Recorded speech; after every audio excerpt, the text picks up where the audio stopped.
Good morning. It's Elaine from Penguin Place Crafts, and it really is. Oh dear, here we go again. It's 11:33. I'm thinking, yeah, it's like morning. It's only like 10 o'clock in the morning. It's 11:33. But I have been busy, and getting stuff done and having quite the time. And just being able to cross stuff off my to-do list makes me sort of giddy. And my hair, it's like, oh, is that like a gray streak that's coming in here now? Don't I have enough? There's a lot of gray under there. Oh well, it comes with being a Grammy. I'll take it. So, first thing I finished last night, while I was editing the video, I gave Sky her dress straps. So now Sky needs to go into the light box with Pinky and get onto Etsy. So that is one task that I'm going to do today. Speaking of Etsy, one reason for the morning giddiness is I got on Etsy this morning and I updated the Under the Sea listing. That has been on my to-do list for weeks, and I got to cross it off this morning. One thing that I'm sort of excited about is one of the items in the listing is the Bill's whale. When the Whimsical Stitches collaboration started, Cassandra at Craftably Ever After started sending these two books. Oops, I have the book. I just happen to have the book right here with me. She was sending copies of this book around to, there was one book going around to the United States, and then there was another one going to all over the place, all these different countries. I think it just left Canada. It had to stay in Canada until the strike was over, the postal strike, but I think it just left Canada. So she had a challenge. As the book got to someone, they would say, okay, I'm going to make like the jellyfish. And there were two jellyfish in the Under the Sea. Yeah. I've made two of those. In fact, one of them I followed this color scheme and made it in yellow and green. The other one was pink because I had a bag of scrap yarn that had a lot of pink. Okay, so one of the first projects that was chosen from the book was the whale. So I made a blue whale and I put the Buffalo Bills swish on it. I thought the first time I took it to a craft show here in the greater Buffalo area that it would go like that. But I still have my Buffalo Bills whale. Now that the Bills are going to the playoffs, maybe someone will decide that they need to have a Buffalo Bills whale to help them cheer on their team on their Super Bowl journey. I hope we make it this year. I mean, they've been trying so hard. Josh Allen is, I don't watch the games. I'm not that much of a football fan, but I like watching the highlights and say, whoa, look what he did. Did you see him jump over that guy? Okay. Back to crochet. So I got the Bills whale in there.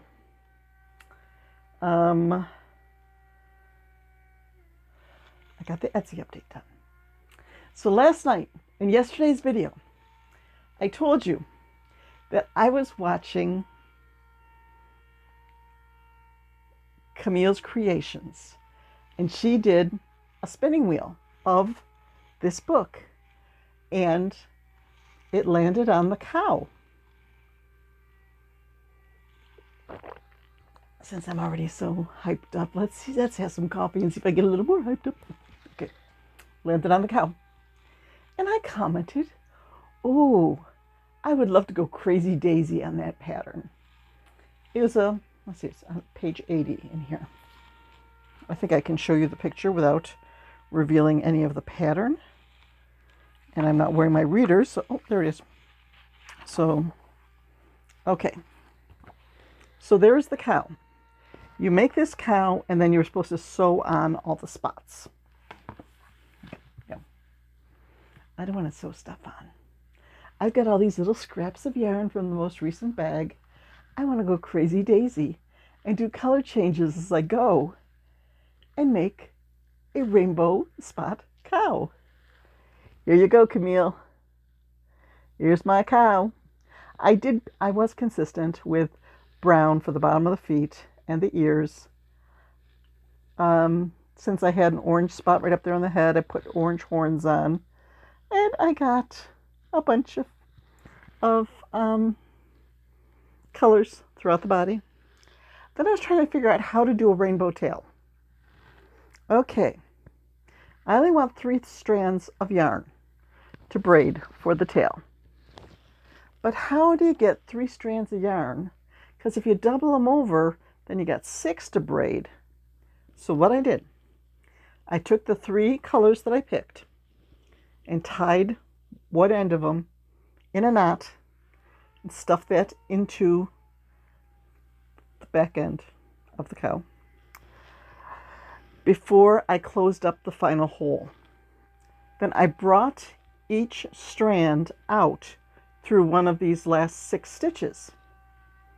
Okay, so now I've got the 3 stitches and my white yarn end hanging out there.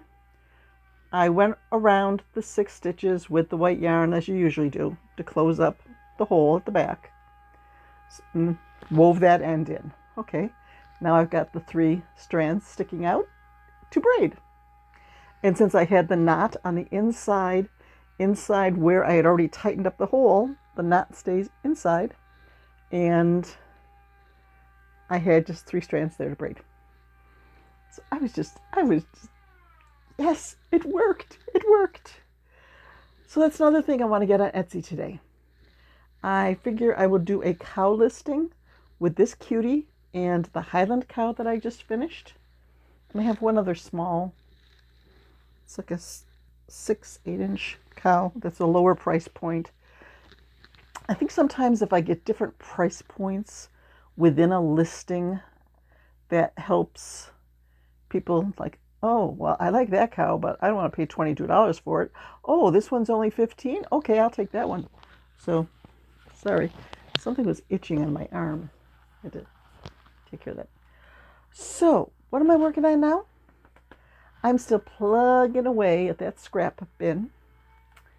I decided this morning to make a platypus from a pattern that I've done before, Patty the Platypus. I'll put a link in the description box. I had listed on the pattern how many grams of yarn it took to make the item. But I think the yarn from my scrap was just a little bit heavier worsted weight. So I'm playing yarn chicken. And I think the tail might end up being a slightly different color from the rest of the platypus. Because I don't think I'm going to win this game of yarn chicken.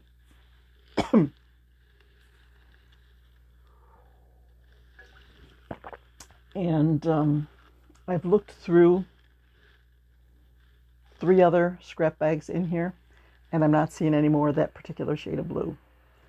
So, yeah, I think a platypus usually does have like a dark body and a lighter colored tail, or maybe I'm just mixing it up with a beaver. I'm going to have to look at pictures of platypus and see whether to go darker or lighter with the tail. It's not about grooming. It's a blue platypus already. It's not the regular platypus color, so why does it matter to be correct in the tail color? Yeah. That's it, I think. It's Friday. I'm just staying home today. We'll probably have fish sticks for dinner. And I was thinking of making up a pot of Manhattan clam chowder. I've got clams, I've got the vegetables, I've got some clam juice. So, a nice hearty pot of clam chowder. So then, like for lunch tomorrow, we could have clam chowder and grilled cheese if we wanted. Sounds like a plan. And that helps to dress up the fish sticks a little so that I don't feel guilty at just giving, just popping something out of the freezer and into the oven for dinner. Okay. I wish I had more to show you, but I made my video sort of late last night and then finished up the cow, and that was about it. I was working on that past 11:30 at night. I wanted to finish off all 4 legs. Wasn't going to sew it at 11:30 at night. I don't sew things that late. I mean, this guy, he stands on his own. But I can guarantee you, if I had sewn those legs on at 11:30 last night, he wouldn't stand on his own. He probably would have had a leg coming out the top of his head. I do not do well sewing stuff when I'm tired. So I did it this morning. Once I got up, I went out to the kitchen for my kombucha, looked at the thermometer, and it was 14 degrees outside.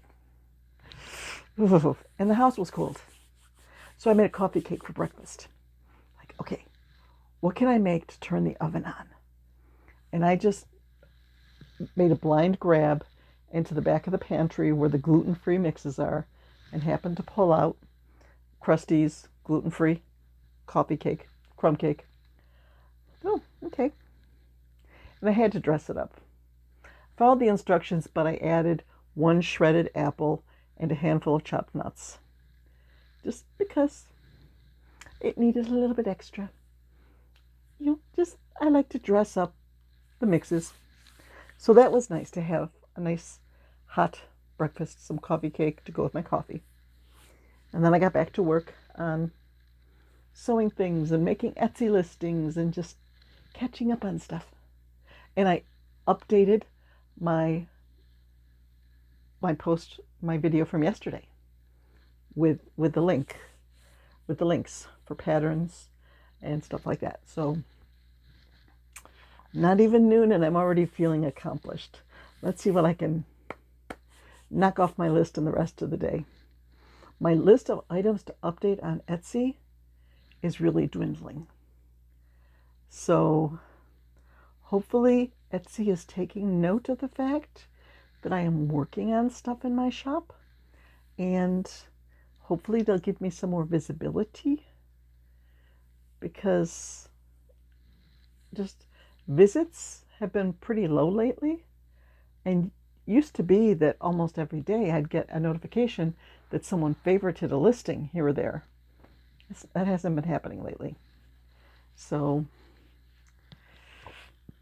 I'll just keep plugging away at it and have my shop ready for when things pick back up again. Because I think when you've got one item that's selling well in your shop, Etsy is like, oh, people are visiting the shop and buying stuff. Let's move them up. Let's show them a few more of their things. So once the butter lambs kick in, I'm hoping that other items in the shop will start to go too. Okay, it's time to go see what fun I can have with my scrap yarn. I was just looking through, it had been a while since I'd picked up this Whimsical Stitches book. And one thing that's in here, there's a bake shop and there's a pattern for macaroons. I had 4 or 5 macaroons at my craft show, the Street Fest last year, and someone came along and she was like, oh, look at the macaroons. And I think she bought 3 of them. So I want to get those updated. And I have a bunch of cute colors like this. So we shall see. Maybe that will be my next project. Maybe it'll be another Crazy Daisy. Another creature in Crazy Daisy style. Well, okay. I think from the pattern. She has the eyes, I think, just a little bit lower. That's one gripe that I have with this book.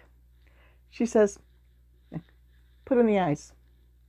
And she doesn't tell you where to put them.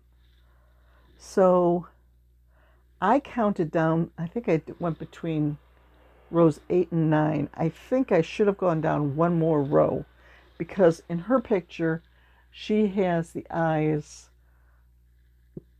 the snout with the eyes on either side of it, rather than having the eyes up over the snout. He still looks cute, but hers looked a little cuter.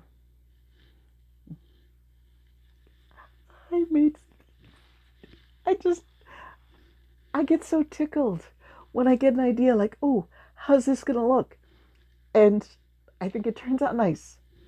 I think it turned out as well as I imagined. That's what I wanted to say when I got tripping over my tongue there.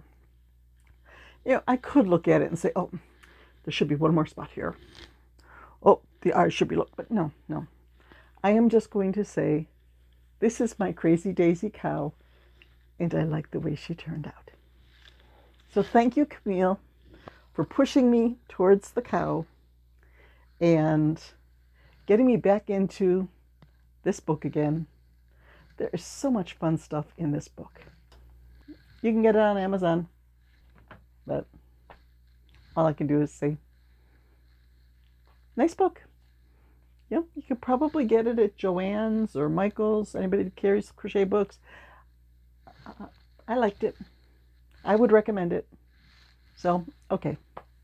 I'm going to go play with yarn and put up some Etsy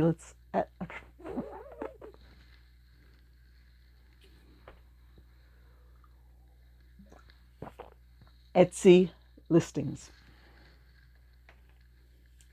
And I'm probably going to have to go make some lunch because now it is 11:52. Ooh, the Hawaii 5-0 marathon starts at noon. I've seen all of them in recent, like when I was reading the description on the TV listings, it's like, oh yeah, I sort of remember that one. Oh yeah, I sort of remember that one. So we watch Star Trek Sunday through Friday nights, and we can quote lines in the Star Trek because we've seen them so much. So rewatching a Hawaii 5-0, it's right up our alley. Bye-bye.